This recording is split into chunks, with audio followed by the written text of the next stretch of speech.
Hai guys, di depanku kali ini ada salah satu CPU cooler favorit dari brand ID Cooling, tipe SE214XTA RGB. Ya, ini versi RGB yang bisa sinkron ya di berbagai aplikasi bawaan motherboard. Cooler ini udah support soket LGA 1700 dan buat spesifikasi detailnya kalian bisa lihat di bagian belakang box ini. Spek RPM fan sih standar, tapi airflow-nya cukup tinggi.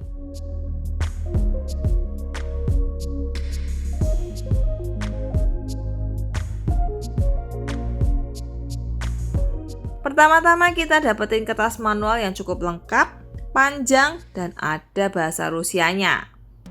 Terus ini kita dapetin backplate plastik hitam buat motebook Intel yang bagian lubang bautnya bisa digeser-geser buat nyocokin ke soket motebook kita. Dan yang satu ini adalah bracket besi universal buat masang coolernya. Pakai motebook Intel maupun AMD tetap pakai bracket ini. Untuk kit atau baut setnya udah dipisah jadi dua plastik ya. Satu buat AMD, satu lagi buat Intel. Keduanya lengkap dengan spacer.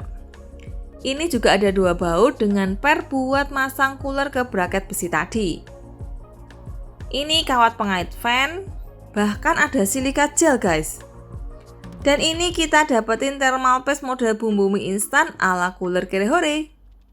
Untuk fan-nya ini memang dipisah ya, blade-nya 9 warna putih yang bisa nyala RGB dengan desain dan model yang cukup oke. Plus di sudut-sudut fan ini ada karet dampernya loh guys. Sedangkan untuk kabelnya ini jelas lengkap konektor 4 pin PWM plus 3 pin ARGB untuk sinkron. Heatsinknya bisa kalian lihat sendiri, walaupun desainnya biasa aja, tapi build quality oke dan lumayan tebel. Untuk bagian baseplate ini ada 4 direct kontak headpipe yang cukup mulus finishingnya. Ada lapisan chrome nickel dan desainnya agak condong ke satu sisi buat memberi space atau clearance RAM. Bagian atas cooler ini pun juga keren. Ada cover plastik warna hitam minimalis tanpa logo apapun. BTW ini covernya bisa dicopot ya. Tinggal buka kedua baut kecil yang kelihatan di atas. Di balik covernya tentu aja ada lembaran heatsink silver polos.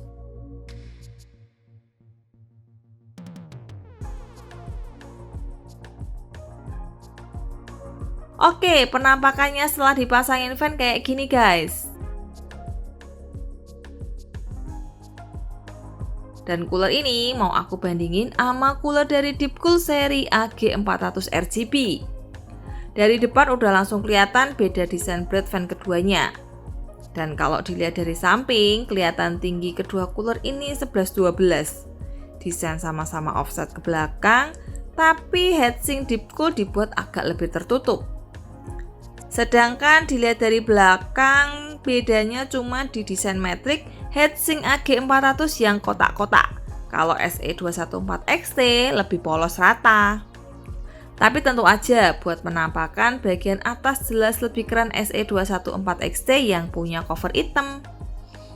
Terakhir bagian bawah atau baseplate kedua cooler ini identik, mirip-mirip. Cuman SE214XT sedikit lebih lebar dengan posisi headpipe yang sedikit berbeda juga. Kelebihan lain AG400 adalah kalian bisa masang cooler ini tanpa harus melepas fan, lebih simple tentunya. Untuk praktek pemasangan, aku pakai motebook Intel soket 1150. Dan pertama-tama langsung aja kita pasang backplate ini di bagian belakang motebook. Tinggal dipasin aja sama keempat lubangnya. Untuk thermal paste, aku masih tetap setia pakai Deepcool Z5.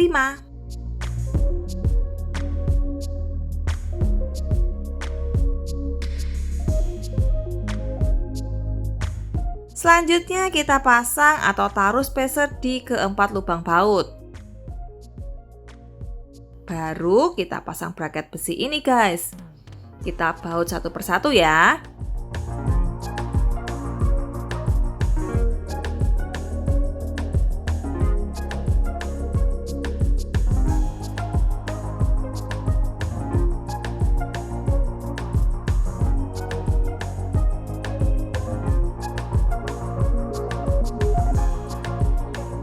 Kalau udah, tinggal kita pasang coolernya guys.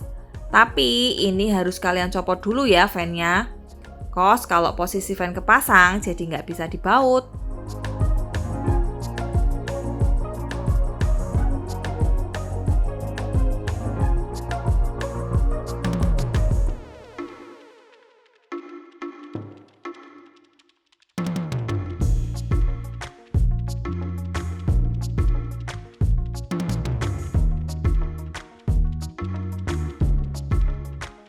Oke, ini aku udah pasang ram dan bisa kalian lihat ya, clearance antara fan cooler sama ram masih cukup jauh. Padahal ini aku pasang di Mobo MATX yang ukurannya kecil.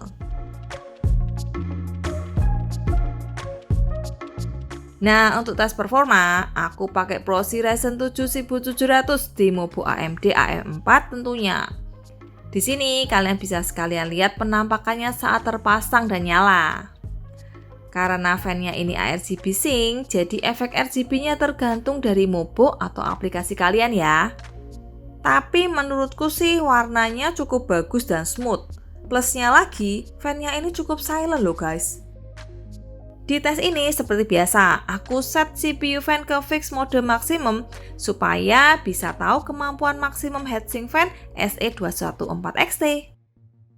Dan saat benchmark di CPU-C, cooler ini bisa menahan suhu prosiku di 40,1 derajat Celcius maksimum.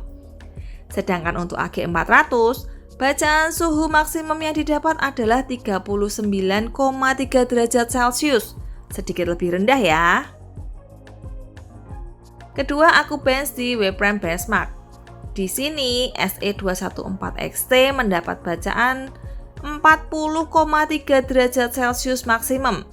Sedangkan pembandingnya AG400 di sini suhu maksimumnya ada di 40,1 derajat. Cuman beda 0,2 derajat loh guys.